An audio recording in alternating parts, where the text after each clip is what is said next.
Un impôt sur la barbe. C'est sûr que les dirigeants ne reculent devant rien pour trouver de l'argent. Et c'est l'idée qu'a eu Henri VIII, donc de taxer ceux qui voulaient continuer à porter la barbe. Évidemment, marié plusieurs fois, face à de nombreuses dépenses de guerre, il a dû trouver des idées pour remplir les caisses de l'État. Et donc, cette taxe va varier en fonction du niveau social. Donc, ceux qui veulent conserver la barbe devront payer relativement cher.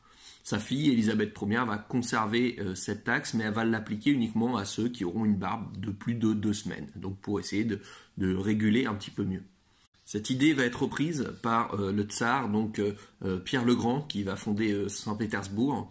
Alors, pour d'autres raisons, il va taxer la barbe, tout simplement parce qu'il veut occidentaliser le pays. Il a fait un grand voyage en Europe, il a été très influencé par ce qu'il a vu. Et donc, il va mettre en place cette taxe qui est relativement lourde, puisque c'est 60 roubles par an. Pour donner un ordre d'idée, une vache coûtait à peu près 2 roubles. Donc, c'était vraiment les personnes les plus fortunées qui pouvaient continuer à porter cette barbe, symbole de virilité. Pour les religieux, il a dû se plier un petit peu puisque les orthodoxes voulaient continuer à porter la barbe, puisqu'ils avaient l'impression que ça, en tout cas ils ont le sentiment que ça les rapproche de Jésus et de l'image de Jésus. Donc il a dû autoriser les religieux à continuer de porter leur barbe.